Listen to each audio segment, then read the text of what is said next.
What is up, Light Fam? This is David, your spiritual awakening coach, here to help you through your spiritual awakening.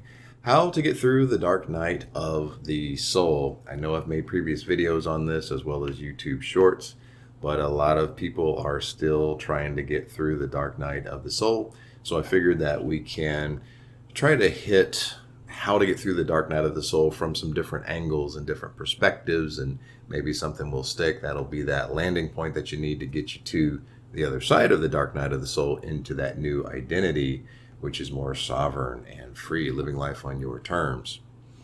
So one of the best ways to get out of the dark night of the soul is to stop avoiding your darkness. Darkness is not your enemy. Your darkness is just another aspect of you that you haven't given sufficient attention to. Anytime that you avoid, suppress, deny an aspect of yourself, you are creating internal division. This is a form of self-hate. Doesn't sound like love, right? What is in the darkness? Knowledge, information. What kind of knowledge and information? Hidden knowledge.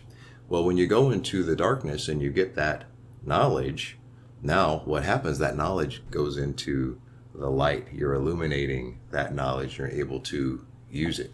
You can't be balanced if you're only in one side of the fence. You're only in the light, but all of this knowledge over here in the darkness, you're ignoring because you've been programmed to not go into the darkness. What I mean by that is there's a lot of fear-based religious programming that has you believing that darkness is evil, darkness is bad. Hollywood makes you believe darkness is bad. Also, darkness is not bad. Why? Because source is also the darkness. Otherwise, source wouldn't be all things. So you've got to understand the darkness is your way shower.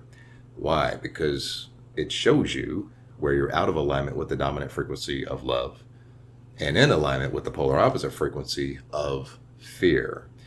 Why? Because there's unhealed trauma in your shadow. Now, there's also some good things, like some gifts, talents, and abilities, which you may have hidden in childhood, hidden it into the shadow because the ego believed that it wasn't necessary for survival.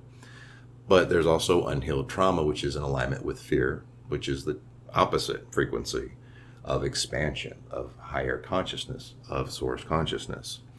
So if you look at your darkness as your way shower, where are you in alignment with the 3D and out of alignment with the 5D? Just real simple terms. Where are you in alignment with fear and out of alignment with love? Where are you in alignment with the blue pill instead of in alignment with the red pill? So these are very simplistic ways to break it down, which decreases the emotional charge and the fear around going into the darkness. The darkness holds your superpowers because your authentic self is wanting to be expressed, but fear is the barrier to expression. So until you heal the trauma that makes you scared to fearlessly express, you're always going to be living through the eyes of the false self. The false self is the identity that your ego sold you that makes you believe that's the identity that you need to be to survive. That's a fear-based, limited paradigm.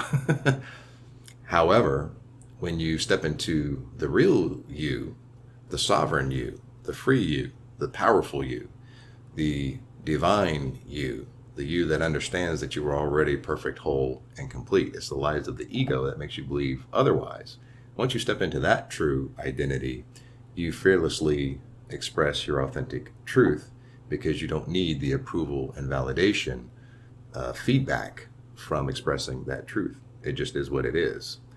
So this is a very free, powerful, and happy way to live. Another way that we want to look at this when we're talking about how to get out of the dark night of the soul is look at your darkness as divine. Now, why would your darkness be divine? Well, do you believe that what's in your shadow is there by accident? Now, if you don't believe that what's in your shadow is there by accident, how did it get there?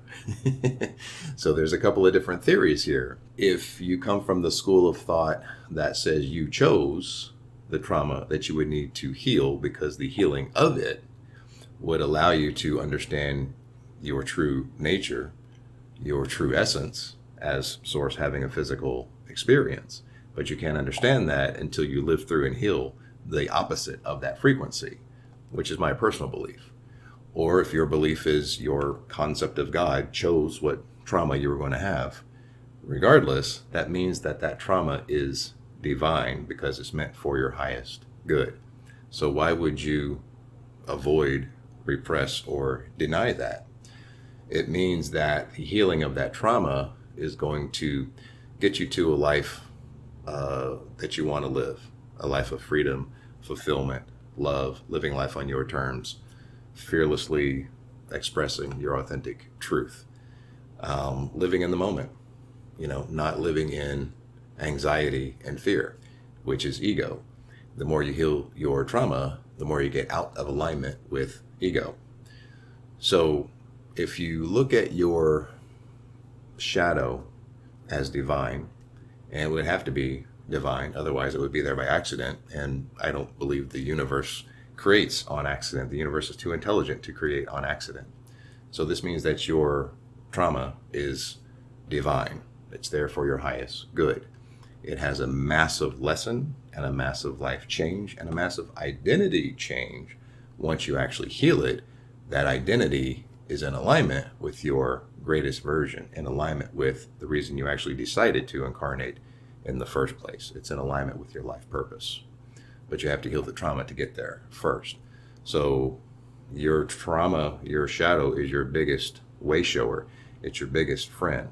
And once you accept that shadow trauma as a messenger, as your level up, that's when you release resistance. You release control, the ego's favorite play toy, control. And you surrender to the process. You let go of who you used to be so that you can make room for your strongest version. But until who you used to be is out of your current timeline, it's hogging up all the space. There needs to be space for the new you.